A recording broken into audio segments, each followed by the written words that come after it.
Good afternoon students, आप सबका बहुत बहुत स्वागत है study with Sudhir sir channel में। आज एक बार फिर आप सबों के सामने प्रीवियस ईयर्स क्वेश्चंस को लेकर मैं आया हूं और बिहार जो एसएससी की तृतीय स्नातक स्तरीय परीक्षा आप देख पा रहे हैं 24/12/2022 को हुई थी, उस प्रीवियस ईयर में जो जीएस क्वेश्चंस हैं उसका हल लेके आए हैं और विस्तृत व्याख्या के साथ, है ना, डिटेल एक्सप्लेनेशन के साथ। ये वीडियो आपको दो तरीके से मदद करेगी। पहला कि आप ये जान पाएंगे कि प्रीवियस ईयर किस प्रकार के जीएस में प्रश्न आए थे, कैसे। बहुत बड़ा वेटेज है जीएस का, ये आप सब भी जानते हैं, नहीं जानते तो आप लोग ध्यान देंगे। जीएस पढ़ना एकदम मैंडेटरी है, यही स्कोर जो है ना, रिजल्ट आपका तय करेगा। और प्रीवियस ईयर के क्वेश्चन पढ़ने से आपको एक आइडिया लगेगा कि क्वेश्चन का लेवल क्या है या हमको किस तरीके से तैयारी करना है ना। तो ये वीडियो आप सबों के लिए बेहद मददगार साबित होने वाला है और जो भी नए तैयारी कर रहे हैं या पुराने तैयारी कर रहे हैं, सबके लिए ये वीडियो काफ़ी मददगार होगा। बिहार में अभी जो बीएसएससी की वैकेंसी है, एक बहुत बड़ी अपॉर्चुनिटी है, बहुत बड़ी संख्या में बहाली हो रही है। तो आप सबसे ये आशा है कि आप सब अपनी तैयारी को अंजाम देंगे, बहुत ही सीरियसली तरीके से इस एग्ज़ाम को आप सब लेंगे। ठीक है, मैं वन बाय वन एक एक क्वेश्चन पे बात करूँगा, उसका डिटेल एक्सप्लेनेशन दूंगा, आपको समझाऊंगा कि इससे और किस तरीके से प्रश्न आ सकते हैं। तो एंड तक आप लोग इस वीडियो को वॉच करेंगे, इस वीडियो को देखेंगे तो आपको समझ में आएगी कि वाकई ये कितना हमारे लिए हेल्पफुल है। ठीक है, ओके।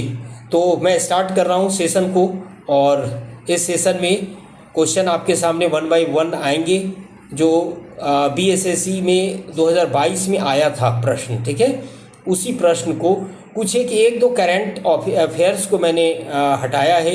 इसलिए हटाया है कि करंट अफेयर्स 2022 का था, 24 के सेंस में करंट अफेयर्स तो आपको 25 के सेंस में अलग से पढ़ना पड़ेगा, है ना। बाकी सारे क्वेश्चंस आप जाके देख सकते हैं, है ना, आप जाके देख सकते हैं क्वेश्चन पेपर में कि सेम क्वेश्चन है कि नहीं, है ना, और सेम क्वेश्चन आपको मिलेगा वहाँ पर जो 2022 में आया था। ओके, तो यहाँ पर मैं स्टार्ट कर रहा हूँ सेशन आपके सामने और देखिए ये पहला क्वेश्चन आपका आ गया स्क्रीन पे, आप यहाँ देख पा रहे हैं। स्तनधारियों के लिंग क्रोमेटिन पर बार बॉडी क्या होते हैं, ये जानना है आपको, है ना। और निम्न में से इसका उदाहरण कौन है, ये समझना है। ठीक है, बार बॉडी क्या होता है। मैं आपको बता दूं कि लिंग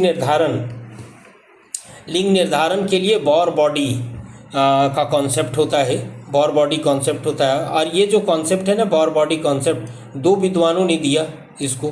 दो विद्वान कौन कौन है, मूरे आइबार, है ना। पहला कौन है, मूरे आइबार, है ना, मूरे आइबार, ये एक साइंटिस्ट है। और दूसरे साइंटिस्ट हैं इसके जी बर्ट्राम,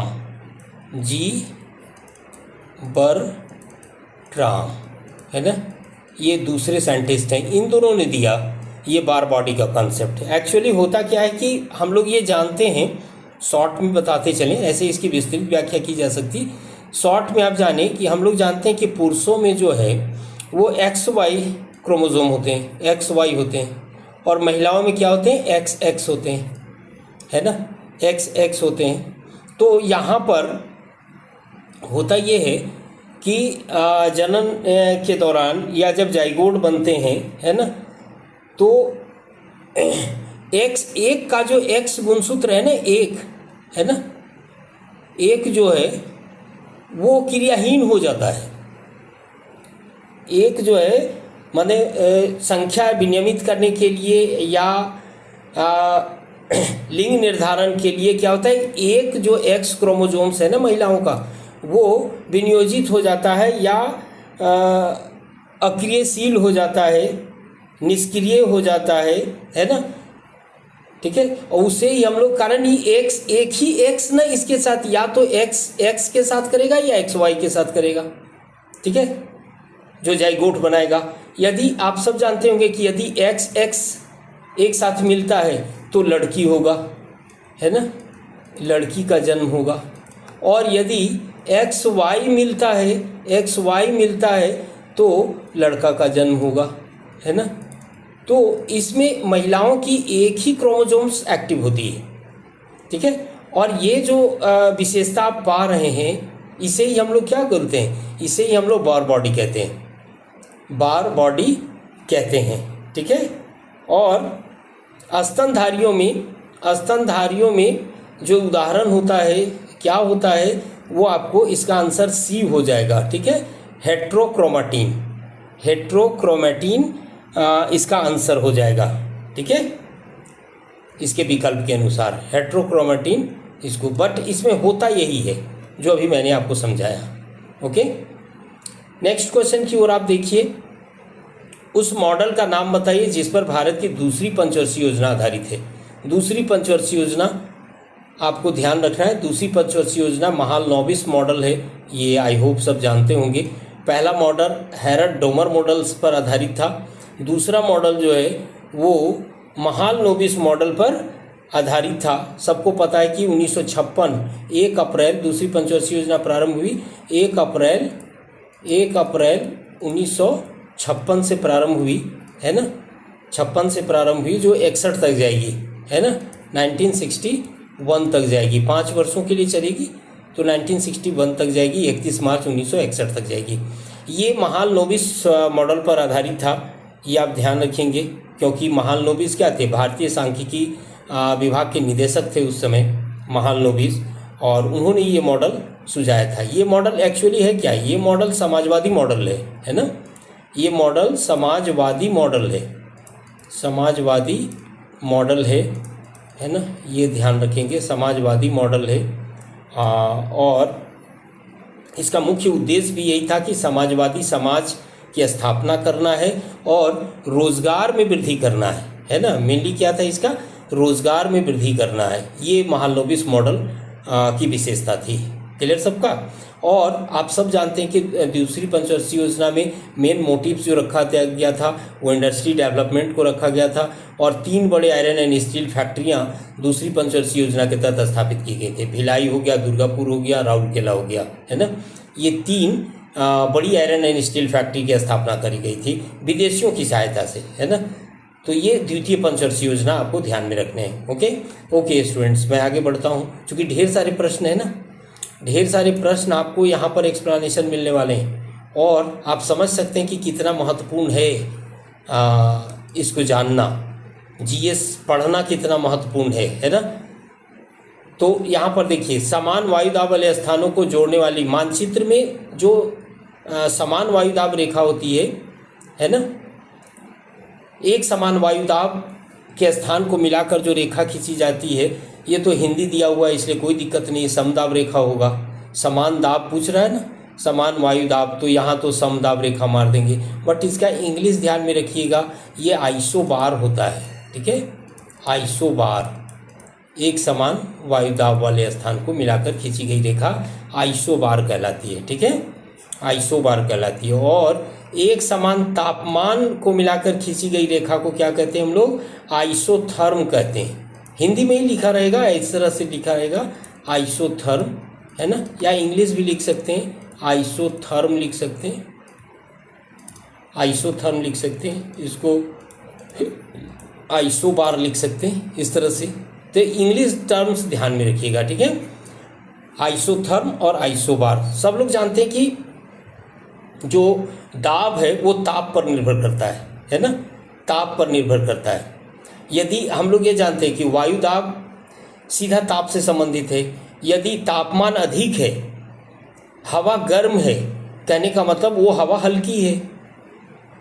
हवा गर्म है, इसका तात्पर्य क्या हुआ, हवा गर्म है कहने का मतलब उसमें मॉइस्चर नहीं है, ह्यूमिडिटी नहीं है, जिसके कारण वो गर्म है। और जब उसमें मॉइस्चर नहीं है, ह्यूमिडिटी नहीं है, तो हल्की होगी, तो गर्म हवा निम्न वायुदाब क्रिएट करेगी। और जो ठंडी वायु है, वायु ठंडी कैसे होगी, वायु ठंडी होगी जब उसमें जलवाष्प के कण होंगे, जलवाष्प होंगे, मॉइस्चर होगा, तभी वो ठंडा होगा, है ना। तो जब मॉइस्चर है, वाटर वेपर है उसमें, कहने का सेंस, तो वो वायु भारी है। उच्च दाब मतलब ठंडी हवा उच्च दाब क्रिएट करेगी, गर्म हवा निम्न वायुदाब क्रिएट करेगी, है ना। और ये जो हवाओं का चलना होता है इन्हीं वायुदाब के कारण होता है। हवाओं का चलना उच्च दाब से निम्न दाब की ओर ही चला करती हैं, ये बराबर दे। High air pressure to low air pressure wind blow करती है, बराबर ध्यान रखिएगा, है ना। तो एक समान जो दाब वाले स्थान है उनको मिलाकर एक रेखा खींची जाती है जिसको आइसोबार कहते हैं, और एक समान तापमान वाले स्थान को मिलाकर जो रेखा खींची जाती है उसको हम लोग क्या कहते हैं, यहाँ देखो समताप दिया हुआ है बट ऐसा नहीं है ना, उसको आइसोथर्म कहते हैं, ठीक है। समलवन को आइसोहेलाइन कहते हैं, ठीक है। तो ये चीज़ें आप ध्यान में रखेंगे, ओके। नेक्स्ट क्वेश्चन क्या है, कोरियोलिस बल तथा दाब प्रवणता बलों में संतुलन से उत्पन्न समदाब रेखाओं के समानांतर चलने वाले पवन हैं, है ना, ये ध्यान रखेंगे। ये चौथा क्वेश्चन बढ़िया स्टैंडर्ड का क्वेश्चन है, कंसेप्चुअल है, लेकिन आपको ध्यान रखना है इस प्रश्न को, ठीक है। कोरियोलिस बल एक्चुअली होता क्या है, कोरियोलिस बल एक प्रकार का स्यूडो फोर्स है, आभासी बल है ना। कोरियोलिस बल एक प्रकार का आभासी बल है जो पृथ्वी गति में होती है तब ये उत्पन्न होता है ना। कोरियोलिस बल उसी को कहते हैं, स्यूडो फोर्स है, बराबर ध्यान रखिएगा, ठीक है। तो कोरियोलिस बल तथा दाब प्रवणता बलों में संतुलन से उत्पन्न समदाब रेखाओं के समांतर चलने वाले पवन क्या कहलाते हैं, स्थानीय पवन कहलाते हैं, मानसून पवन, भूमंडलीय पवन, है ना। तो सबसे पहले तो आंसर कर लीजिए आप लोग, इसका राइट आंसर भूविक्षेपी पवन इसको कहते हैं, भूविक्षेपी पवन कहते हैं। होता ये कि पृथ्वी की सतह से 2 से 3 किलोमीटर की ऊंचाई पर, है ना, 2 से 3 किलोमीटर की ऊंचाई में जो ऊपर में या ऊपरी वायुमंडल में जो पवन चलती है वो धरातलीय घर्षण से मुक्त होती है ना, जो उस पर फ्रैक्शनल फोर्स वर्क नहीं करता है ना। और ये जो पवन होती है वो कोरियोलिस बल और दाब प्रवणता बल, प्रवणता समझते हैं, प्रेशर ग्रेडियंट मैं बोल रहा हूँ, ग्रेडियंट, वेरिएशंस को ग्रेडियंट कहते हैं, प्रवणता कहते हैं, है ना। तो धरती के फ्रैक्शनल फोर्स से वो लोग जो वायु चल रही है, पवन चल रही है, वो प्रभावित नहीं हो रहा है 2 से 3 किलोमीटर हाइट पे। वहाँ प्रभावित किससे हो रहा है, कोरियोलिस बल से हो रहा है और प्रेशर ग्रेडियंट फोर्स से हो रहा है, दाब प्रवणता बल से हो रहा है। यदि इन दोनों में संतुलन की बात कह रही है, ठीक है, संतुलन हो, है ना, संतुलन हो तब वो पवन सीधी चलेगी, क्योंकि समदाब रेखाएं सीधी हो जाती हैं। जब बैलेंस होता है तो समदाब रेखाएं सीधी हो जाती हैं और उसी के समानांतर जो हवाएं बहने लगती हैं उसको हम लोग भूविक्षेपी पवन के नाम से जानते हैं, है ना, भूविक्षेपी पवन के नाम से जानते हैं। ये चौथे प्रश्न का आंसर आप लोग ध्यान रखेंगे। नेक्स्ट क्वेश्चन की ओर बढ़ते हैं। क्वेश्चन नंबर 5 देखिए क्या है। देखो हिस्ट्री का क्वेश्चन आ गया। एक बंगाल में पागलपंथी आंदोलन का संस्थापक नेता कौन था। बंगाल में पागलपंथ, है ना, पागलपंथ ये अंग्रेजों के काल की आंदोलन है। तो ये पागलपंथी आंदोलन आपको यहाँ पर दिखाई दे रहा है, पागलपंथी आंदोलन, है ना, पागलपंथी आंदोलन। तो इसमें ना देखो ये आंसर है करम शाह ने चलाया था पागलपंथी, ठीक है। ये अर्ध धार्मिक संप्रदाय है एक प्रकार का, ठीक है, जिसे उत्तरी बंगाल में शेरपुर इलाका में, है ना, कर्म शाह के द्वारा चलाया गया था, ठीक है, कर्म शाह के द्वारा। ये पागलपंथ कर्म शाह के द्वारा चलाया गया था, है ना, पागलपंथ जो अर्ध धार्मिक संप्रदाय है। लेकिन यदि आप कहिएगा कि पागलपंथी विद्रोह की शुरुआत जो हुई थी ना, वो इनका पुत्र टीटू मीर, इनका पुत्र था टीटू मीर, है ना, टीटू मीर ने लीड किया था ये। लेकिन प्रश्न चूंकि आया है पागलपंथी आंदोलन का संस्थापक नेता कौन था, तो करम शाह एक संप्रदाय था, इसको स्थापित किया था और फिर इन्होंने आंदोलन चलाया था। ओके, अब देखिए नेक्स्ट क्या है, पांचवा के बाद 6 क्वेश्चन आपके हैं, है ना। 6 क्वेश्चन है, चीन की राष्ट्रीय भाषा क्या है। चीन की राष्ट्रीय भाषा क्या है, ठीक है। तो यहाँ पर देखिए चीन की राष्ट्रीय भाषा जो है वो मंदारिन, सब लोग जानते होंगे। चीन की राष्ट्रीय भाषा मंदारिन है। अच्छा, चीन के साथ साथ ये जो मंदारिन है ना, ये मंदारिन ताइवान में भी बोली जाती है, ताइवान में भी बोली जाती है मंदारिन भाषा, ठीक है। और सबको पता है कि विश्व में अंग्रेजी के बाद दूसरी सबसे ज़्यादा बोली जाने वाली भाषा है। अंग्रेजी के बाद दूसरा सेकंड स्थान पे है ना, ये आप ध्यान रखेंगे, ठीक है। और विश्व में तीसरी सबसे अधिक बोले जाने वाली भाषा आपका कौन है? हिंदी है ना। तो पहला अंग्रेजी ध्यान में रखेंगे, अंग्रेजी हो गया, उसके बाद दूसरा मंदारिन हो गया, और तीसरा हिंदी हो गया, है ना। ये ध्यान रखेंगे, ओके।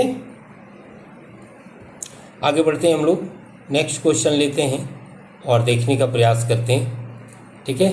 भारत की अंतर्राष्ट्रीय स्थलीय सीमा कितने देशों को स्पर्श करती है? भारत की अंतर्राष्ट्रीय स्थलीय सीमा कितने देशों को ये करती है ना। तो इसमें सात देश ध्यान रखिएगा, 7 देश। मैं पेन ले लेता हूँ, यहाँ 7 देश ध्यान में रखिएगा। 7 देश कौन कौन है भाई? तो पहला देखो, पहला जो है बांग्लादेश है, बांग्लादेश के साथ, है ना। सबसे लंबी अंतर्राष्ट्रीय स्थलीय सीमा किसके साथ है? तो बांग्लादेश के साथ ही ध्यान रखिएगा। सबसे लंबी अंतर्राष्ट्रीय स्थलीय सीमा भारत का बांग्लादेश के साथ ही है, और ये तकरीबन 409796 है ना, या 7 लिख सकते हो, 96.7 है। तो 4097 किलोमीटर आप ये सबसे अधिक है ना। दूसरा मैं क्रम से ही लिख देता हूँ, मैं क्रम से ही आपको बता देता हूँ सबसे बड़ा सबसे लंबा कौन है, उसके बाद कौन। तो उसके बाद सेकंड में ना चाइना के साथ बॉर्डर है हमारा, सेकंड चाइना के साथ है। थर्ड जो है सो आपका पाकिस्तान के साथ है, पाकिस्तान के साथ ध्यान रखिएगा, पाकिस्तान के साथ है। और पाकिस्तान के साथ जो आपका बॉर्डर है ना वो 3323 किलोमीटर है, ये ध्यान रखिएगा। चौथा पोजीशन जो है पाकिस्तान के बाद नेपाल हो गया, पाकिस्तान के बाद नेपाल हो गया, है ना। उसके बाद पांचवा हो गया म्यांमार हो गया, ठीक है, पांचवा म्यांमार हो गया। छठा जो है 6 नंबर पे भूटान है, और 7 नंबर पे क्या है? अफ़गानिस्तान है, ठीक है। तो 7 देशों के साथ, अफ़गानिस्तान में बहुत कम है, 106 किलोमीटर है मात्र, है ना, 106 किलोमीटर है। मैं इसको साफ कर दूं थोड़ा सा आपको पढ़ने में। अफ़गानिस्तान के साथ क्या है? अफ़गानिस्तान मात्र 106 किलोमीटर है ना, सॉरी यहाँ पर भी 116 लिख दिए, यहाँ पर देखिए कितना है, 106 किलोमीटर, क्लियर, 106 किलोमीटर अफ़गानिस्तान के साथ। तो ये अंतर्राष्ट्रीय सीमा 7 देशों से लगती है, जिसमें सबसे लंबी बांग्लादेश के साथ है, चाइना के साथ दूसरा है ना, चाइना के साथ दूसरा है, 3488 किलोमीटर है इसके साथ, 3488 किलोमीटर है इसके साथ, ठीक है। और पाकिस्तान के साथ आप देख रहे हैं 3323 किलोमीटर है। उसी तरह से क्रम आप ध्यान रखिएगा, नेपाल के साथ म्यांमार, भूटान, फिर अफ़गानिस्तान, सबसे कम अफ़गानिस्तान के साथ, है ना। तो 7 अंतर्राष्ट्रीय देशों के साथ हमारी स्थलीय सीमा है। नेक्स्ट, इंटरनेशनल बुकर प्राइज़ 2022 किसके द्वारा जीता गया? मतलब ये इंटरनेशनल बुकर प्राइज़ 2022 में किसको मिला, ये प्रश्न पूछा जा रहा है। तो 2022 से करेंट अफेयर्स है ना। देखो ये प्राइज़ था इसलिए मैंने इसे ले लिया। ये इंटरनेशनल बुकर प्राइज़ बहुत वेल नोन प्राइज़ होता है, इसको मैन बुकर प्राइज़ भी कहते हैं। और 2022 में किसको दिया गया था, ये आपका प्रश्न है ना। तो लेखिका गीतांजलि श्री को ये प्राइज़ मिला है, गीतांजलि श्री को, ये ध्यान में रखिएगा, ठीक है। गीतांजलि श्री को मिला है ये प्राइज़ 2022 में, है ना ये। और इनकी किताब है टॉम्ब ऑफ सैंड, है ना। गीतांजलि की किताब क्या है? टॉम्ब ऑफ सैंड, इसी के लिए दिया गया था इनको पुस्तक, है ना। अब यहाँ सवाल है 2025 जा रहे हैं तो 25 का यदि मैन बुकर चेक करेंगे, 2024 में किसको मिला था ये? 2024 में मैन बुकर पुरस्कार जो मिला या इंटरनेशनल बुकर प्राइज़ जो मिला, किसको मिला? तो ये जेनी एरपेनबेक, है ना, किसको मिला? जेनी एरपेन बेक को मिला। एक और हैं हॉफमैन, माइकल हॉफमैन को मिला, दोनों को मिला है। माइकल हॉफमैन को मिला है। ये जो पुस्तक पर काम किए, लिखा और अनुवाद किया वो है कैरोस पुस्तक के लिए दिया गया था इनको, है ना। कैरोस ये पुस्तक का नाम है। कैरोस पुस्तक के लिए इनको दिया गया है ना इंटरनेशनल बुकर प्राइज। क्लियर है सबका? ओके, आगे बढ़ते हैं, क्रम को आगे बढ़ाइए और देखिए आप नेक्स्ट क्वेश्चन 9 आ गया, है ना। यहाँ देखिए, उत्तरी गोलार्ध में प्रति चक्रवात में पवन की संचरण दिशा होती है। ठीक है, प्रति एंटी साइक्लोन की बात कर रहा है, एंटी साइक्लोन की बात कर रहा है ना। एंटी साइक्लोन में देखो, जो चक्रवात आते हैं, एकदम कम भाषा में, कम शब्दों में समझिए आप सब। देखो ये चक्रवात होता है ना, चक्रवात में क्या होता है? बीच में लो एयर प्रेशर होता है, लो, ठीक है, लो एयर प्रेशर। बाहर क्या होता है? हाई एयर प्रेशर होता है, हाँ बाहर हाई एयर प्रेशर चारों तरफ। और प्रति चक्रवात में क्या होते हैं? प्रति चक्रवात में बीच में हाई एयर प्रेशर होते हैं और बाहर लो एयर प्रेशर होते हैं, लो एयर प्रेशर होते हैं चारों तरफ, है ना। तो देखो चक्रवात में क्या होता है? चक्रवात में बाहर से हवाएं केंद्र की ओर बढ़ती हैं। मैं आपको बताया कि पवन जो है high air pressure to low air pressure चलता है, तो बीच में लो है, बाहर हाई है, तो बाहर से सब अंदर की ओर आएगा, अंदर की ओर आएगा और इस खाली स्थान को नहीं भर पाएगा। परिणाम होगा कि ये ऊपर की ओर उठना प्रारंभ होगा और बारिश कराएगा। तो चक्रवात के कारण बारिश होती है निश्चित रूप से, ठीक है। प्रति चक्रवात में क्या होता है कि बीच में हाई है, बाहर लो है, तो बीच से हवाएं ना चारों तरफ बहने लगती हैं, चारों तरफ जाने लगेंगी। बीच से हवाएं क्या होंगी? चारों तरफ जाने लगेंगी, है ना। तो अब इसमें तो उस तरह का मूवमेंट नहीं बन रहा है, हवाएं जो हैं बीच से चारों तरफ जा रही हैं, है ना। तो इससे क्या होता है? इससे बारिश होती है चक्रवात से। प्रति चक्रवात से बारिश नहीं होगा, प्रति चक्रवात से बारिश नहीं होगा, है ना। सवाल है यहाँ पर, डायरेक्शन पूछ रहा है, ये पवन चलते कैसे हैं, इनका डायरेक्शन क्या होता है? क्लॉकवाइज होता है, एंटी क्लॉकवाइज होता है? यही आंसर देने हैं, है ना। यही आंसर आपको ढूंढने हैं और यही आंसर देने हैं, ठीक है। तो यहाँ पर हम लोग ये देखेंगे कि उत्तरी गोलार्ध में पूछ रहे हैं ना, हाँ, उत्तरी गोलार्ध में पवन की दिशा घड़ी की सुई की दिशा के अनुरूप होती है एंटी साइक्लोन में, ठीक है। क्लॉकवाइज होगा उत्तरी गोलार्ध में, और दक्षिणी गोलार्ध में क्या हो जाएगा? एंटी क्लॉकवाइज होगा प्रति चक्रवात में। और जब यहाँ आइएगा साइक्लोन चक्रवात की में जब आइएगा, है ना, तो क्या हो जाएगा? उत्तरी गोलार्ध में एंटी क्लॉकवाइज और दक्षिणी गोलार्ध में क्लॉकवाइज हो जाएगा। दोनों पलट लेना है, बात समझ गए सब, है ना। फिर से मैं रिपीट कर दे रहा हूँ, ध्यान से सुनिए, है ना। प्रति चक्रवात में केंद्र में चूंकि उच्च दाब है ना, इसलिए उत्तरी गोलार्ध में पवन की दिशा घड़ी की सुई की दिशा के अनुरूप होगी, क्लॉकवाइज होगा उत्तरी गोलार्ध में, नॉर्दर्न हेमिस्फीयर में क्लॉकवाइज, इसमें प्रति चक्रवात में, ठीक है। उत्तरी गोलार्ध में, यहाँ से उत्तरी गोलार्ध में क्या होगा? क्लॉकवाइज होगा, क्लॉकवाइज, ठीक है, क्लॉकवाइज होगा। और दक्षिणी गोलार्ध में एंटी क्लॉकवाइज होगा, एंटी क्लॉकवाइज होगा। गलती लिखा गया, CLO, anti clockwise, CLO CK में सुधार दिया, एंटी क्लॉकवाइज होगा, ठीक है। और जब साइक्लोन की बात करिएगा तो अपोजिट हो जाएगा, इसका उत्तरी गोलार्ध में क्या हो जाएगा? इसका उत्तरी गोलार्ध में एंटी क्लॉकवाइज हो जाएगा, एंटी हो जाएगा, और दक्षिणी गोलार्ध में क्या हो जाएगा? क्लॉकवाइज हो जाएगा, क्लॉकवाइज हो जाएगा, है ना। तो ये क्वेश्चन आप ध्यान रखेंगे। चक्रवात के कारण बारिश होती है, प्रति चक्रवात के कारण बारिश नहीं होती है। ओके, वुड्स डिस्पैच, यहाँ पे देखिए इतिहास का क्वेश्चन है। अंग्रेजों ने भारत में शिक्षा विकास से रिलेटेड वर्क किया था, शिक्षा विकास से रिलेटेड वर्क किया था। उसमें 1854 में चार्ल्सवुड डिस्पैच आया था, है ना, चार्ल्सवुड डिस्पैच आया था। इसे भारत में अंग्रेजी शिक्षा का मैग्ना कार्टा कहते हैं, है, ठीक है। अंग्रेजी शिक्षा या शिक्षा, अंग्रेजी शिक्षा का मैग्ना कार्टा कहते हैं इसको। अंग्रेजी शिक्षा का क्या कहते हैं? मैग्ना कार्टा कहते हैं उस डिस्पैच को, ठीक है। चार्ल्स वुड डिस्पैच को अंग्रेजी शिक्षा का मैग्ना कार्टा कहा जाता है ना। और इसमें जो सुधार वाली जो मुख्य बातें हैं उसको ध्यान में रखेंगे। 1854 में सबको पता है कौन है गवर्नर जनरल। 1854 में गवर्नर जनरल कौन होगा? लॉर्ड डलहौजी होगा, है ना।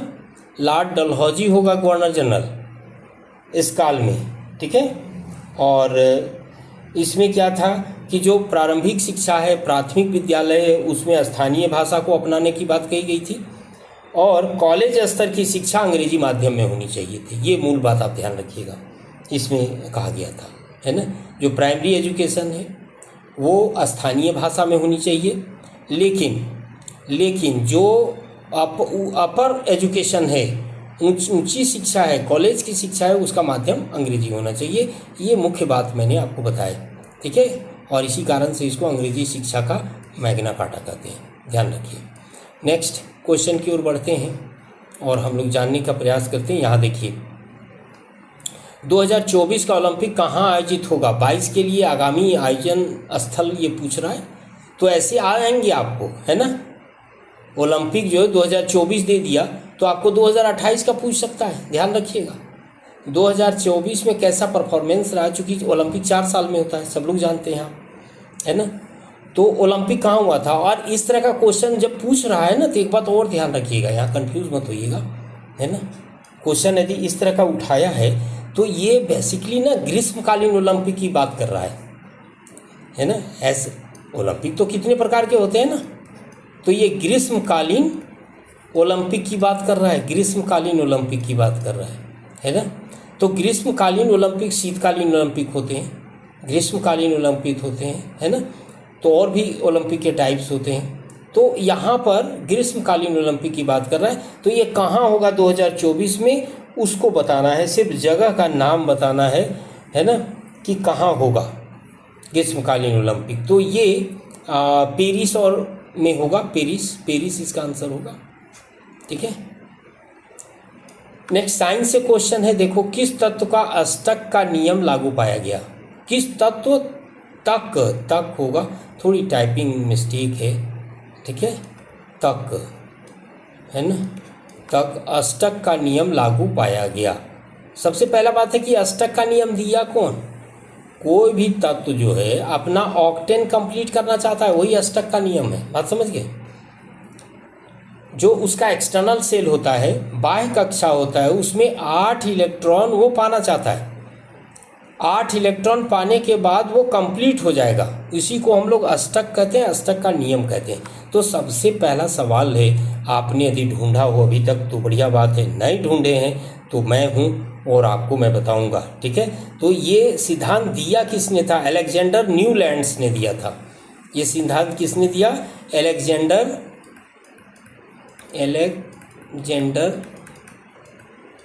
न्यूलैंड्स ने दिया, है ना। न्यूलैंड्स ने दिया था, अलेक्जेंडर न्यूलैंड्स ने दिया था ये सिद्धांत, अष्टक का नियम, है ना। अष्टक का नियम होता क्या है? अष्टक का नियम एक्चुअली होता क्या है वो भी जानिए आप। इसमें होता है कि तत्वों को परमाणु द्रव्यमान के बढ़ते क्रम में व्यवस्थित किया जाता है ना। परमाणु द्रव्यमान के बढ़ते क्रम में इनको संयोजित किया जाएगा, पहला चीज़ जानिएगा। और इसमें प्रत्येक 8वें तत्व के गुण, है ना, मतलब पहला तत्व जो है, पहला तत्व यहाँ पर जानिए, पहला तत्व जो है, पहला और 8वां, है ना, पहला और 8वां तत्व में गुणों की समानता होगी। 8वें तत्व के गुण शुरुआती तत्व के गुणों की पुनरावृत्ति होती है, ठीक है। यही अष्टक का नियम होता है। अब इसमें देखो उदाहरण के लिए लेते हैं कि मान लो लिथियम Li, लिथियम के गुण 8वें तत्व, लिथियम के गुण 8वें तत्व सोडियम के समान है, सोडियम के समान है, बात समझ गए, सोडियम के समान है ना। तो ये अष्टक का नियम होता है, और ये अष्टक का नियम न्यूलैंड्स का जो अष्टक का नियम है केवल कैल्शियम तत्व तक ही लागू होता है। कहाँ तक? कैल्शियम तत्व तक, ध्यान रखिएगा, ए कैल्शियम तत्व तक ही लागू होता है। ओके, तो अब आप देख रहे हैं, यदि वीडियो हमारा लगातार देख रहे हैं, कंटिन्यू है, स्किप नहीं कर रहे हैं, तो आपको समझ में आ रहा होगा कि नहीं ये फ़ायदे की चीज़ है ना, और इसे हमें पूरा देखना चाहिए, क्योंकि अभी सेशन लंबा चलेगा ये, बट लंबा चलेगा, पढ़ना है तो लंबा अटेंड करना होगा, है ना। थोड़ी आपको लगे कि नहीं लेंदी हो रहा है तो आप लोग रोक के देखिए, बाद में देखिए, बट कंटिन्यू देखिएगा, है ना। आगे बढ़ते हैं हम लोग, आगे बढ़ते हैं नेक्स्ट क्वेश्चन की ओर और देखते हैं यहाँ पर अगले प्रश्न को देखते हैं। देखो यहाँ पर प्रथम संशोधन अधिनियम 1951, है ना, पहला संशोधन अधिनियम 1951 में हुआ, ये सब जानते हैं। तो इसमें हुआ क्या था, है ना, तो उसमें देखो इसमें हुआ ये पहली जो 9वीं अनुसूची है ना, संविधान, मूल संविधान में 8 अनुसूची थी, 9वीं अनुसूची पहला संशोधन के द्वारा जोड़ा गया, 9वीं अनुसूची पहला संशोधन के द्वारा जोड़ा गया, और इसमें भूमि सुधार कानून है, ये ध्यान रखिएगा, भूमि सुधार कानून है इसमें, है ना, भूमि सुधार कानून है इसमें, ये ध्यान रखेंगे। इसमें क्या है? भूमि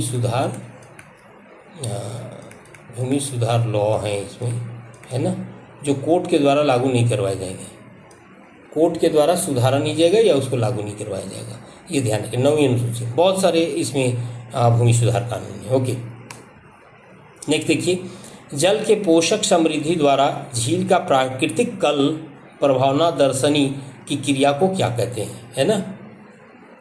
पोषण समृद्धि द्वारा, जल के पोषक समृद्धि, जल अच्छा है, प्रॉफिटेबल है ना, ठीक है, उसमें पॉल्यूशन नहीं है, तो वो क्रिया क्या कहलाती है? तो ये सुपोषण कहलाएगी, सुपोषण कहलाएगी, है ना, सुपोषण, ठीक है। प्राकृतिक काल प्रभावन कहने का मतलब एजिंग, एजिंग बता रहा है ना, एजिंग दर्शनी की क्रिया क्या कहलाती है? सुपोषण कहलाती है, ठीक है।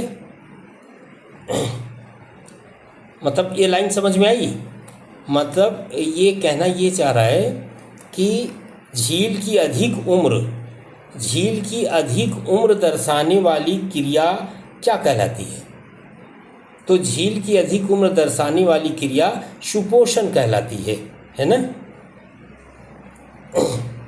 क्लियर है? सुपोषण।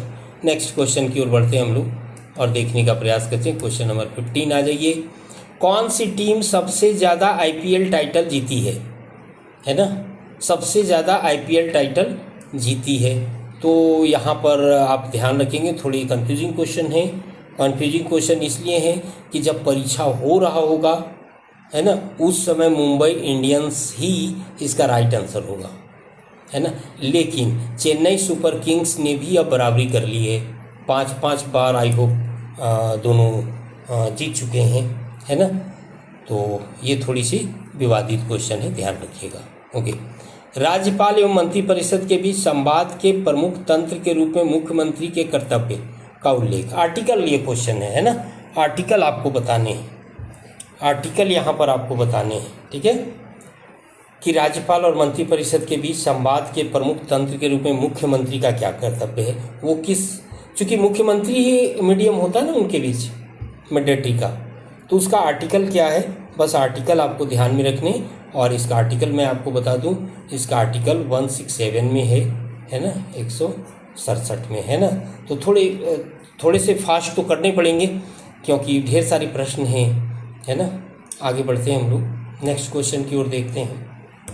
क्वेश्चन नंबर 17 देखिए।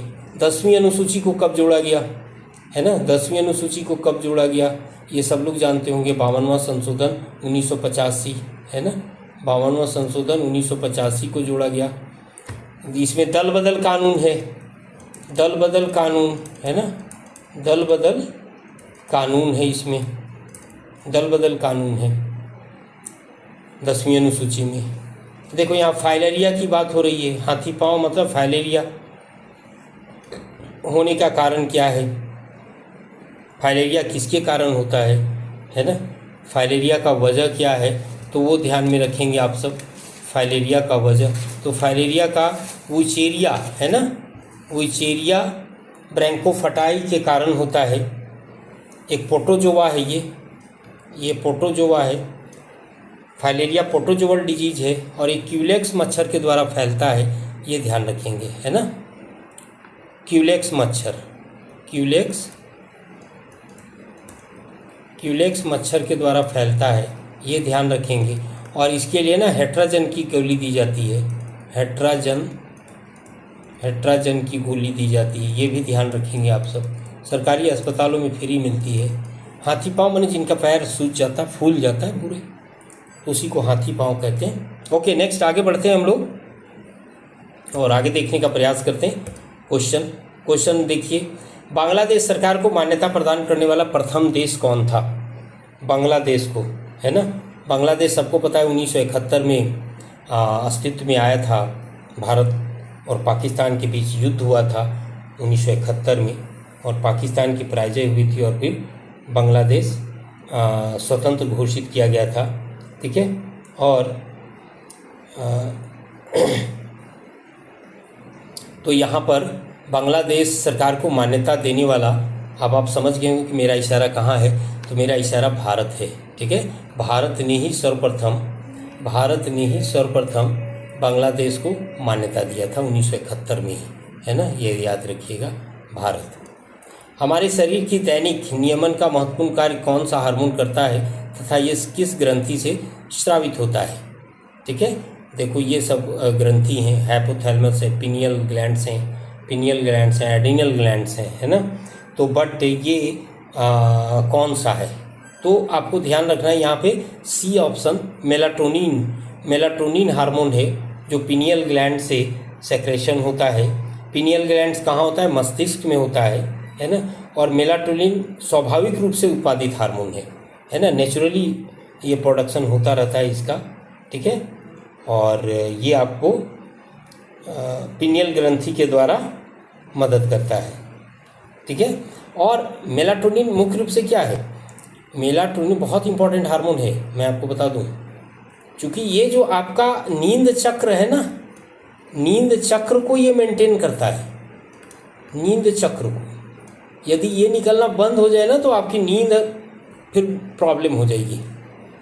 जो नींद लेते हैं हम लोग एक साइकिल में लेते हैं कि भाई इतनी देर बाद आपको नींद आने लगी, तो उसको मेंटेन करता है ये मेलाटोनिन, ठीक है, पिनियल ग्लैंड से। इसको स्लीप हार्मोन भी कहते हैं, ये बढ़िया चीज़ आप जानिए। इसको क्या कहते हैं? इसको हम लोग ना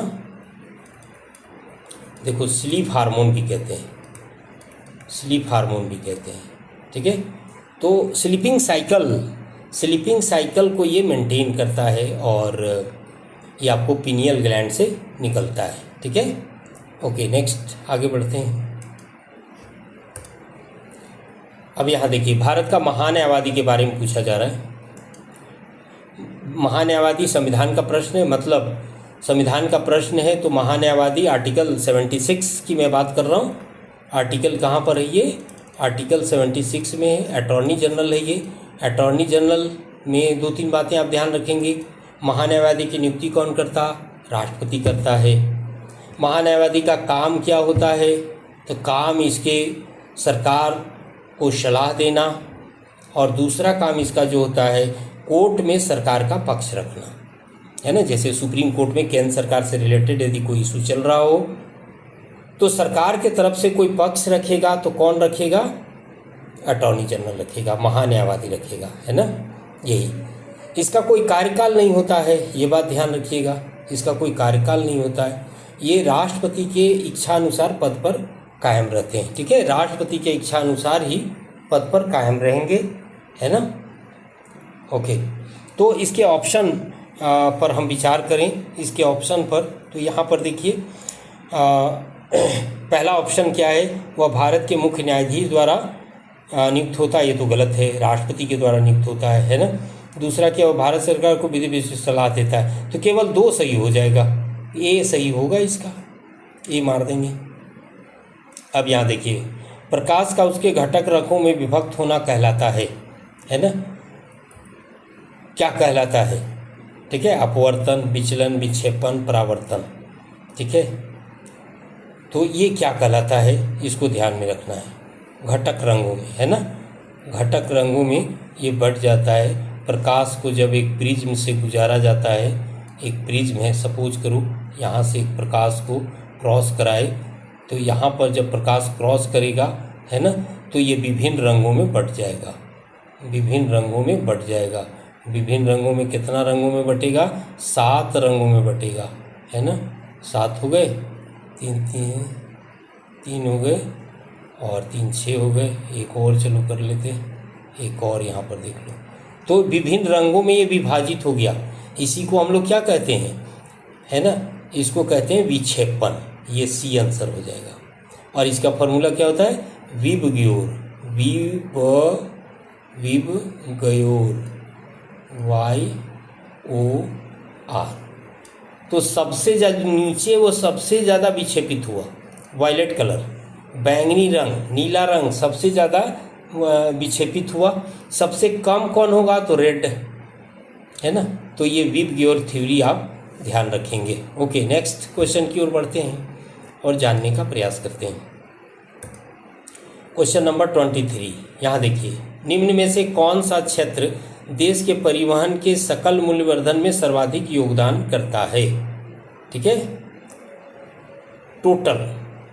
टोटल जो ग्रॉस वैल्यू एडिशन जो है ना, परिवहन क्षेत्र में, तो कौन सा है? सड़क परिवहन, वायु परिवहन, जल परिवहन, है ना।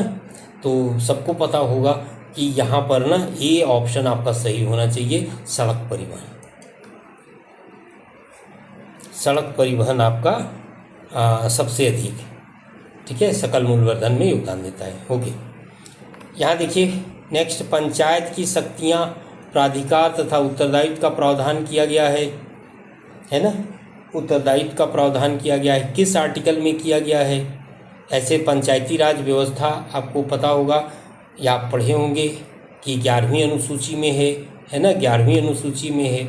और 11वीं अनुसूची जो है उसमें 29 विषय दिए गए हैं, मतलब 29 विषय जिस पर पंचायत कानून बना सकता है। तो इसकी शक्ति, प्राधिकार और उत्तरदायित्व का प्रावधान किया गया है। आर्टिकल यहाँ पर पूछा जा रहा है, तो अनुच्छेद 243 6 मारिएगा, ठीक है, 6 मारिएगा इसमें, ठीक है। ऐसे डिटेल आर्टिकल का वीडियो संविधान पे ऑलरेडी अपलोडेड है हमारा। तो यदि डिटेल आप देखना चाहते हैं, पार्ट वाइज, भाग वाइज अनुच्छेद के बारे में विस्तृत रूप से जानना चाहते हैं, तो वो वीडियो आप जाके देख सकते हैं, है ना। इसी चैनल पे आपको मिल जाएंगे। Constitution article 1 to 395 detail explanation by Sudhir sir के नाम से सर्च करेंगे तो आपको मिल जाएगा।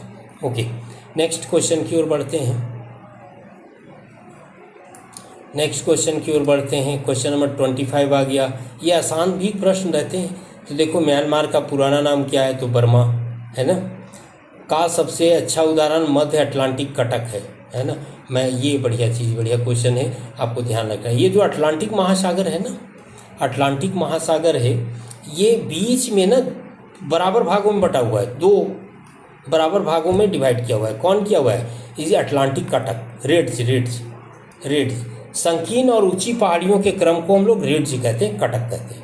और अटलांटिक महासागर के बीचों बीच ये कटक पाया जाता है, जो अटलांटिक महासागर को 2 बराबर भागों में बांट देता है ना। तो ये किस कारण से हो रहा है? तो अपसारी सीमा, है ना। ये आंसर इसका ये होगा, अपसारी सीमा। बढ़िया क्वेश्चन है ये, इसको ध्यान रखिएगा।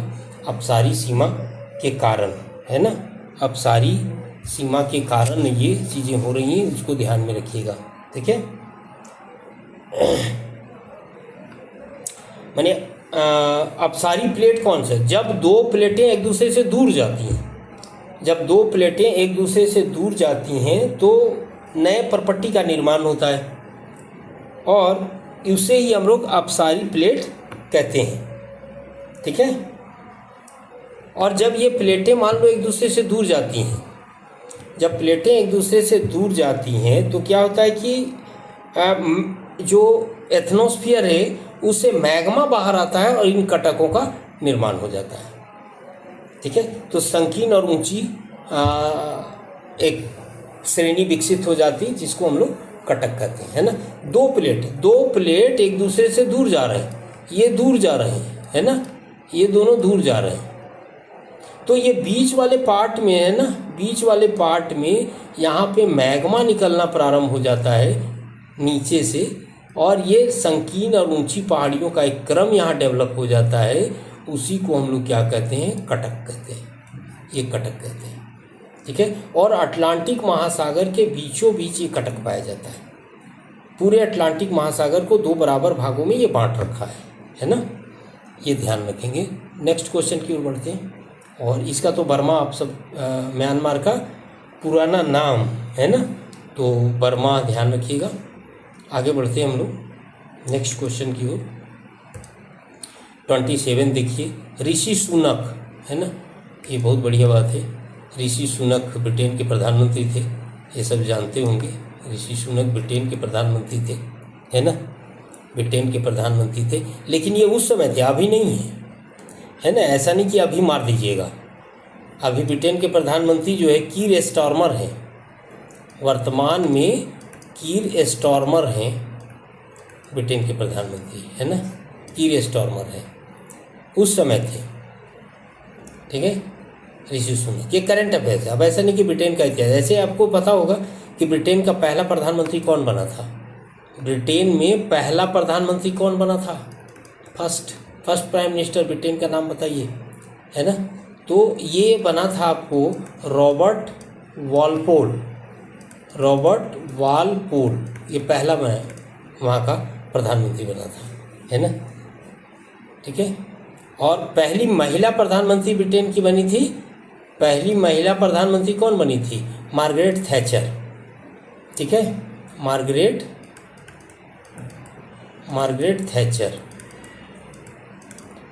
थैचर बनी थी, है ना, ये ध्यान। नेक्स्ट, निम्नलिखित में से कौन अक्रिस्टलीय है ना। क्वेश्चन नंबर 28 आप ध्यान रखेंगे। अक्रिस्टलीय कौन सा है उसको यहाँ पर हम लोग देखेंगे। ग्रेफाइट, ग्लास, साधारण नमक और हीरा, ठीक है। यहाँ पर ध्यान देंगे।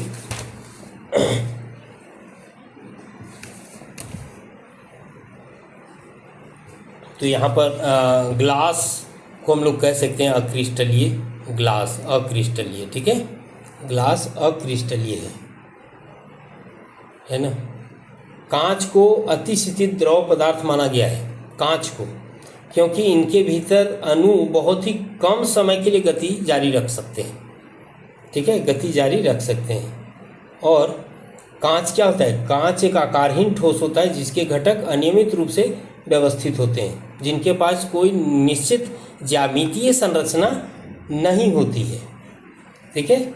और इसी सेंस में हम इसको अक्रिस्टलीय कहते हैं। आगे नेक्स्ट प्रश्न की ओर बढ़ते हैं हम लोग। 29 देखिए, ये बुक है, पुस्तक अनफिनिश्ड ए मेमोआर की लेखिका कौन है ना। तो इसका ना प्रियंका चोपड़ा, ये प्रियंका चोपड़ा। ये तो मेमोराइज करने की चीज़ है, आपको याद करना होगा, ये लेटेस्ट बुक लिस्ट पढ़नी होगी, है ना। उसी प्रकार से आप देखो, कजाकिस्तान की राजधानी पूछा हुआ है, कजाकिस्तान की राजधानी क्या है ना। तो कजाकिस्तान की राजधानी क्या है, अस्ताना, ठीक है, ठीक है। ये सब किसका राजधानी, एरेवन किसका है, एरेवन आर्मेनिया की राजधानी है ना। बाकू किसका, अजरबैजान की, ठीक है, अजरबैजान की। और अबूजा किसका है, नाइजीरिया की राजधानी है ना। तो ये ध्यान रखिएगा। नेक्स्ट क्वेश्चन की ओर बढ़ते हैं। 31 देखिए, भारत में मिड डे मील योजना कब प्रारंभ की गई, है ना। 95, 93 दो ऑप्शन हैं आपके। तो मिड डे मील योजना 1995, ठीक है, 15 अगस्त, मतलब ए ऑप्शन सही होगा इसका, ये ऑप्शन सही होगा। 15 अगस्त 1995 को मिड डे मील योजना, है ना। ये शिक्षा मंत्रालय, केंद्रीय योजना है, शिक्षा मंत्रालय के तहत एक केंद्र प्रायोजित योजना है ये मिड डे मील योजना। और जिसमें सब लोग जानते हैं कि 6 से 14 वर्ष की आयु के बच्चों को भोजन प्रदान किया जाता है ना।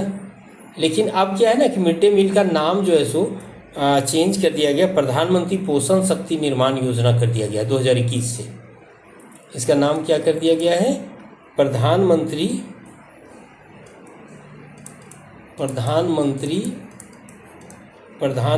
पोषण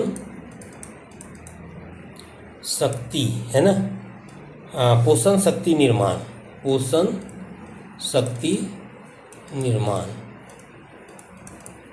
योजना, ये कर दिया गया है। तो 15 अगस्त। उसी तरह देखो, निम्न में से किस कहवा की किस्म का उत्पादन भारत में सबसे अधिक होता है? कहवा, कॉफ़ी की मैं बात कर रहा हूँ, कॉफ़ी, है ना, कॉफ़ी की मैं बात कर रहा हूँ। कौन से? तो देखो, भारत में कहवा तो बागानी फसल है, और इसमें अरेबिका और रोबस्टा, है ना, कहवा की किस्म भारत में होती है ना। लेकिन भारत में सबसे ज़्यादा जो है ना, भारत में सर्वाधिक उत्पादन जो होता है ना, वो आपको अरेबिका का ही होता है। अरेबिका, है ना, मतलब ए ऑप्शन सही होगा आपका। ये दोनों बहुतायत में होते हैं, अरेबिका और रोबस्टा दोनों क्वालिटी होते हैं, लेकिन सबसे ज़्यादा यदि को पूछ रहा है तो अरेबिका मारेंगे, है ना।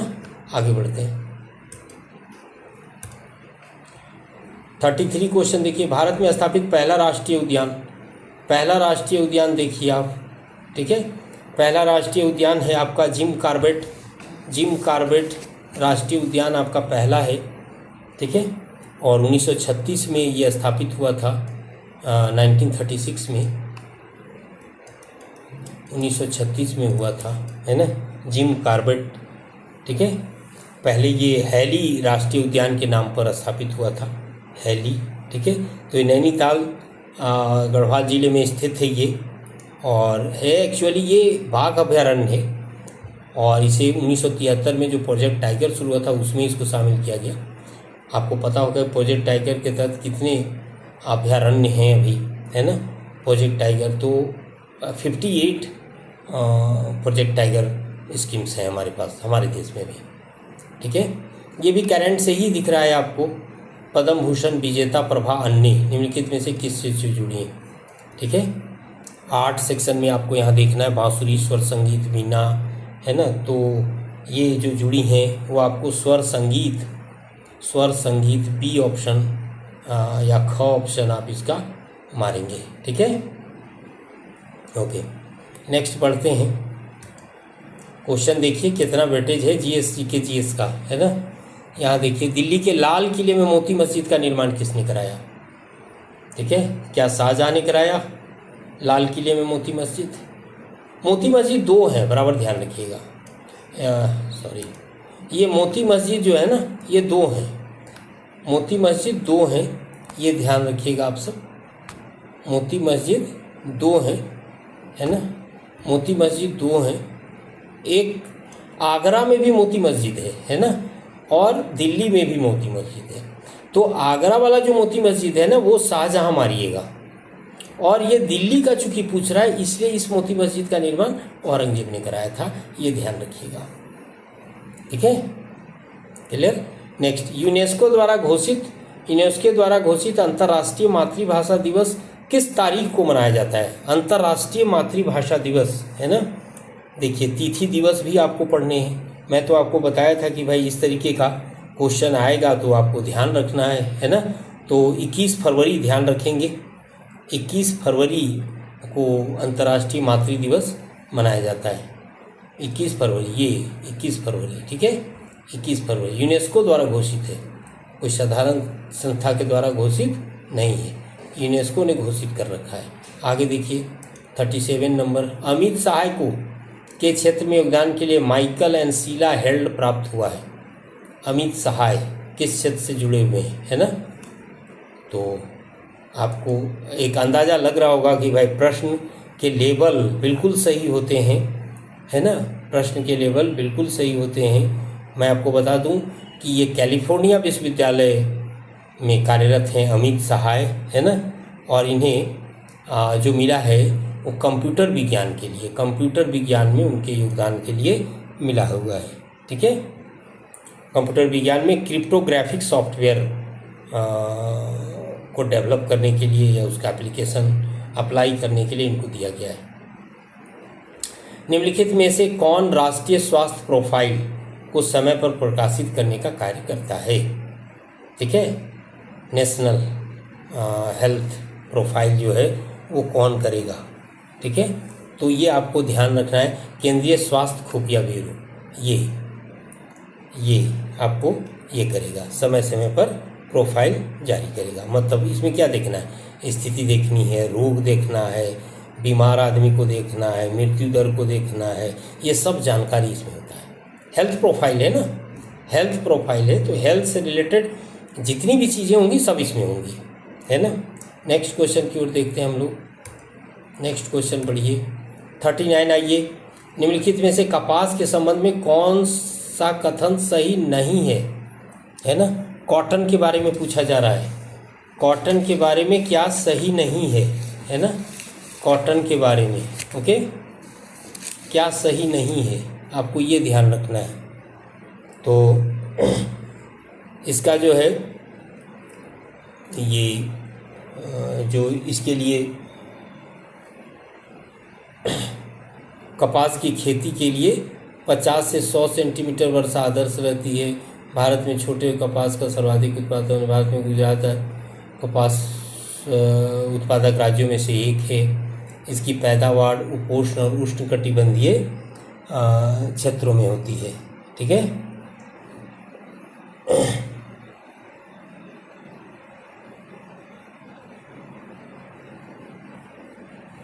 ठीक है, तो यहाँ पर ध्यान रखेंगे ये सी ऑप्शन है ना, सी ऑप्शन इसका गलत होगा। ठीक है, ये ऑप्शन गलत होगा आपका, सी ऑप्शन इसका गलत होगा। इसके लिए क्या होता है ना, हल्की वर्षा। ठीक है, हल्की वर्षा चाहिए, खिला हुआ धूप चाहिए, पाला नहीं गिरना चाहिए। पाला समझ रहे हैं आप सब, पाला नहीं गिरना चाहिए। ठीक है, और हल्की वर्षा हो तो ठीक है, और नहीं तो फिर इरिगेशन का व्यवस्था हो तो कपास की खेती होगी, न कि 50 से 100 सेंटीमीटर बारिश होगा इसके लिए। ठीक है, तो वो गलत है। नेक्स्ट है सहाक एनजी संबंधित है। सहाक एनजी क्या है भाई, ये सहाक एनजी ध्यान रखिए, है ना। सहाक एनजी क्या है इसको ध्यान रखिए। सहाक एनजी संबंधित है। ठीक है, तो ये रक्षा प्रौद्योगिकी से रिलेटेड है। सहाक एनजी DRDO ने इसको डेवलप किया है नौसेना के साथ मिलकर। ठीक है, ये एक ड्रॉपेबल कंटेनर है। सहाक एनजी क्या है, ड्रॉपेबल कंटेनर है ये, जिसको DRDO ने नौसेना के साथ मिलकर डेवलप किया है। ठीक है, नेक्स्ट क्वेश्चन की ओर बढ़िए। दोहा राजधानी पूछ रहे हैं, दोहा किसकी राजधानी है। ठीक है, तो दोहा की राजधानी बताइए। फिर दोहा किसकी राजधानी, तो कतर की राजधानी दोहा है ना। ये तो भाई देश राजधानी थोड़ा सा पढ़ना है, देश राजधानी पढ़ना है ना। तो इसकी राजधानी दोहा है। ठीक है, तो ओमान की राजधानी कहाँ है, ओमान की राजधानी कहाँ है, इसकी तो दोहा है। ओमान की राजधानी मस्कट है, मस्कट है। क्या याद है ना, नहीं याद है आप सबों को। तुर्की का कहाँ है, अंकारा, तुर्की का अंकारा। सीरिया की राजधानी कहाँ है, दमिश्क, सीरिया की राजधानी दमिश्क है ना। नेक्स्ट देखो, निम्नलिखित में से कौन सा देश बिम्स्टेक का सदस्य नहीं है। बिम्स्टेक है ना, बिम्स्टेक का सदस्य नहीं है। तो इसमें बिम्स्टेक में है बांग्लादेश, भूटान, भारत, नेपाल, श्रीलंका। देखते मालदीव तो नहीं लग रहा है ना, मालदीव नहीं है। ठीक है, कारण इसमें म्यांमार और थाईलैंड भी बाद में शामिल हुए, म्यांमार और थाईलैंड भी बाद में शामिल हुए। तो नेपाल तो है ही, तो मालदीव नहीं है इसका, है ना। ये आंसर ध्यान रखें। नेक्स्ट की ओर हम लोग बढ़ते हैं, आगे क्वेश्चन देखते हैं। 43 देखिए, 1932 ईस्वी में अखिल भारतीय हरिजन संघ की स्थापना। बिल्कुल महात्मा गांधी मारने, इतिहास के प्रश्न, मॉडर्न हिस्ट्री, है ना। अम्बेडकर, भीम, महात्मा गांधी। ठीक है, यहाँ पर क्या है, कणों के बीच आकर्षण बलों के बढ़ते क्रम में निम्नलिखित पदार्थों को व्यवस्थित करें, है ना। कण, जो कोई भी पदार्थ है, कोई भी पदार्थ में कणों के बीच जो आकर्षण बल है, उसी के आधार पे सॉलिड, लिक्विड और गैस की परिभाषा होती है। आकर्षण बल सबसे ज़्यादा किस में होगा? सॉलिड में, तब ना वो मजबूती से बंधेगा तो ठोस बनेगा। उससे कम आकर्षण बल है तो लिक्विड है। सबसे कम होगा गैस में, सबसे कम होगा गैस में होगा, है ना। तो कण सबसे ज़्यादा इसमें क्या आपको दिख रहा है? शर्करा, शर्करा हो सकता है सबसे अधिक उनमें आकर्षण बल, है ना। शर्करा पहले नंबर पे आ सकता है, मतलब ए आ सकता है, नहीं तो सी आ सकता है, ठीक है।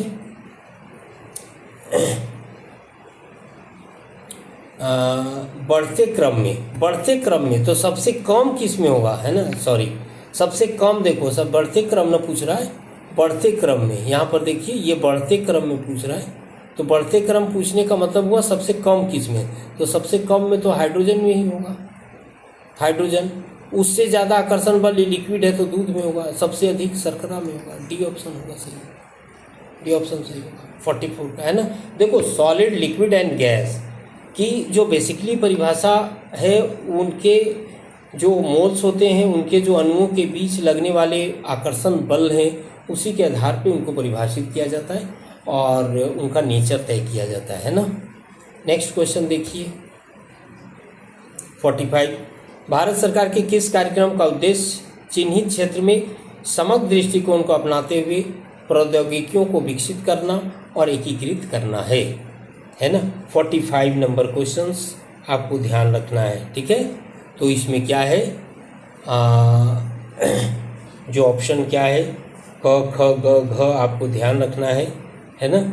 और इसमें प्रौद्योगिकी विकास कार्यक्रम, हमें लगता है कि घ इसका राइट आंसर है, घ आपको मारना है इसमें, है ना, प्रौद्योगिकी विकास कार्यक्रम। कारण भारत सरकार का जो TDP है, टेक्नोलॉजी डेवलपमेंट प्रोग्राम, का उद्देश्य है कि चिन्हित क्षेत्रों में, है ना, समग्र दृष्टिकोण को अपनाते हुए जो भी प्रौद्योगिकी है उसको विकसित करना है, ठीक है, और साथ ही उनको इंटीग्रेट करना है, इंटीग्रेटेड करना है ना। क्लियर। नेक्स्ट मुद्रा पूछा है, नगुल ट्रम मुद्रा कहाँ की है? नगुल ट्रम मुद्रा कहाँ की है ना, तो ये भूटान की है। नगुल ट्रम मुद्रा भूटान की है, ठीक है।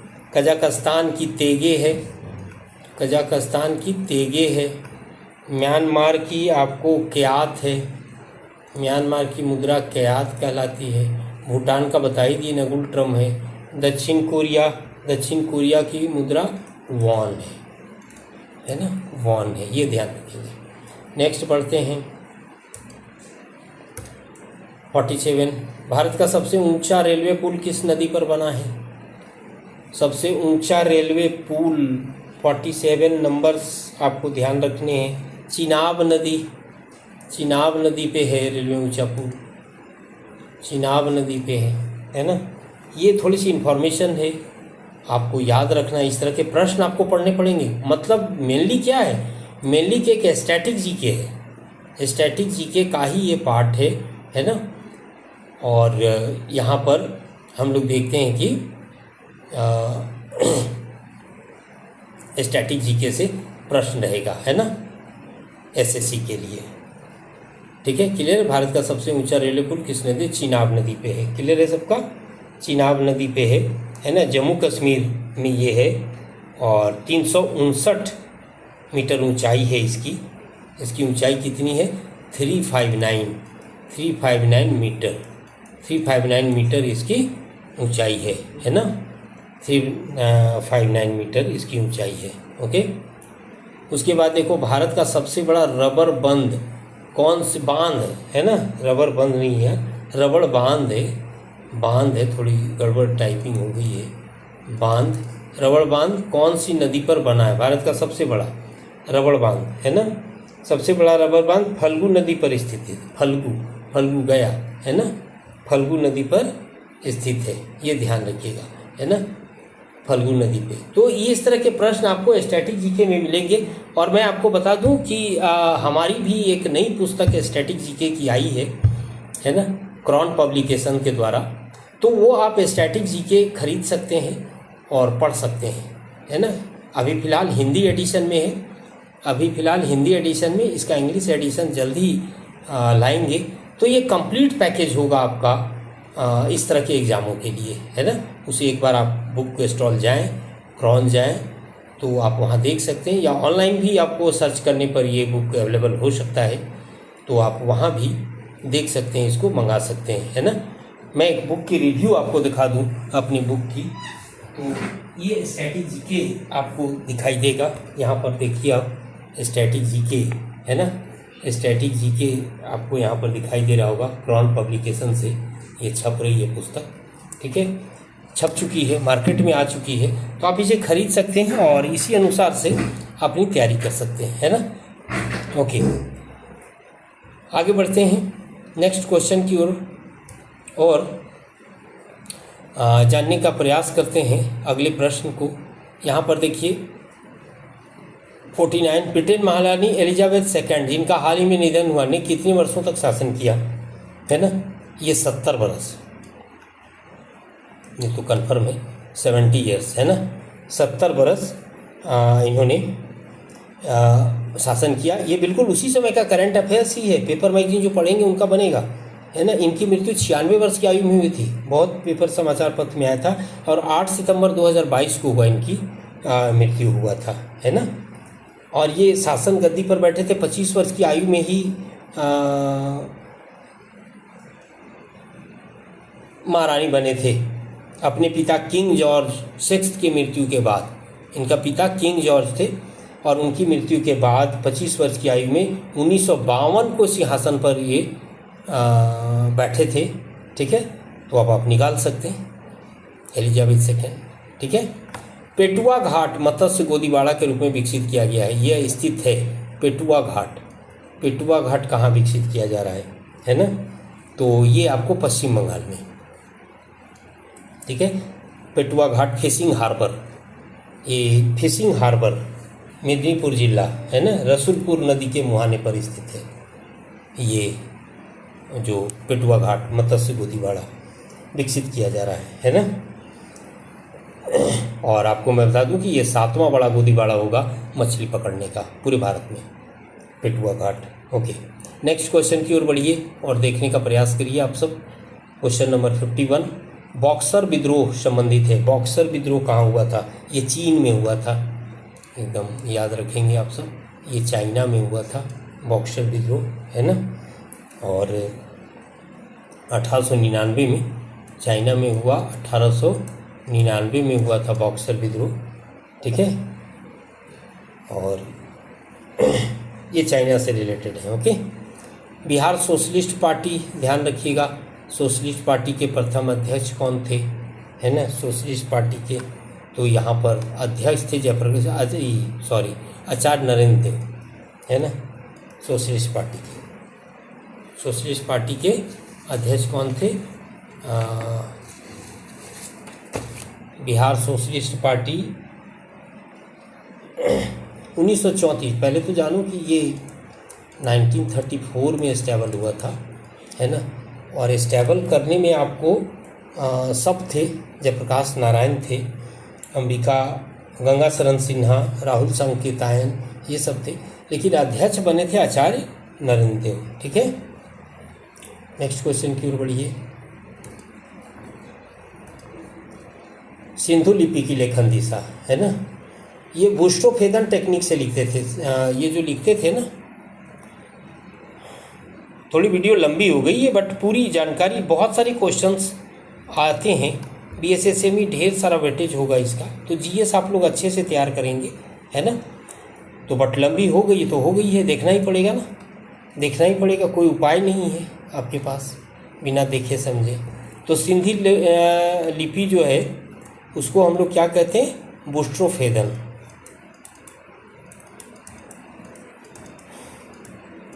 ठीक है।